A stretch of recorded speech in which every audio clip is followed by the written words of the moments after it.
சரி, இன்னைக்கு தான் சண்டே ஆச்சு. ஜாலியா டிவி பார்ப்போம்ன்னு சொல்லி டிவிய பார்த்தா, நமக்கு தெரிஞ்ச மாரி எந்த படங்களும் பெருசா வரல. ஏதாவது புது படம் பார்க்கணும்னா ஒரு மாரி கான்சன்ட்ரேஷனோட பார்க்கணும். நம்ம புத்தி தான் அப்படி இல்லையே.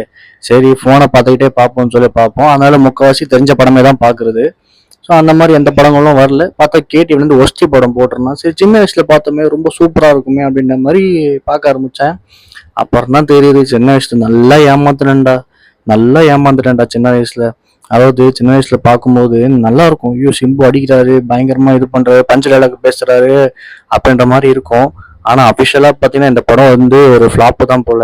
அத நான் கூகுள்ல இன்னைக்கு தான் நான் செக் பண்ணேன். இன்ன வரைக்கும் எனக்கு தெரியாது அது ஃப்ளாப்ன்னு. இன்னைக்கு செக் பண்ணதுக்கு அப்புறம் தான் தெரிஞ்சது. ஏன்டா இந்த படம் ஃப்ளாப் ஆயிடுச்சுன்னு சொல்லிட்டு நான் அந்த படத்த வந்து ஃபர்ஸ்ட்ல இருந்தே பார்க்க ஆரம்பிச்சிட்டேன். அதாவது போடும்போதே பார்த்துட்டேன்.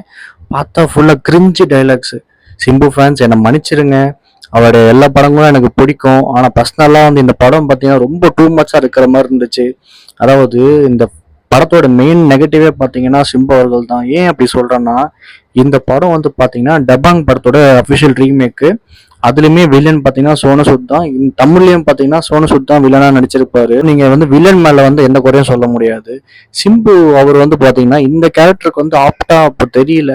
ஓகேங்களா. அதாவது எப்படி இருக்காருன்னா, ஒரு நார்மலா சின்ன பையன் மாரி இருக்காரு.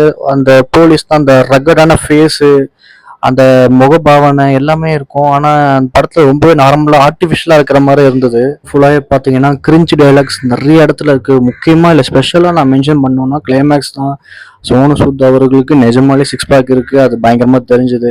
ஆனா சிம்பு அப்போ வந்து ஒல்லியா தான் இருந்தாரு. ஆனா சிக்ஸ் பேக் இல்ல. அது ஆர்டிஃபிஷியலா காட்டணும்னு சொல்லி ரொம்ப கொடூரமா பண்ணி வச்சிருக்காங்க. சரி அப்ப இந்த படத்தை யாரு தாண்டா எடுத்தாங்கன்னு சொல்லி செக் பண்ணி பார்த்தா, கில்லி படத்தை டைரக்ஷன் பண்ண தரணி எடுத்திருக்காரு. என்னால நம்பவே முடியல. அந்த படம் அவ்வளோ பயங்கரமா இருக்கும். ஏன் இந்த படத்தை வந்து இப்படி எடுத்து வச்சிருக்காரு எனக்கு நிஜமா புரியல.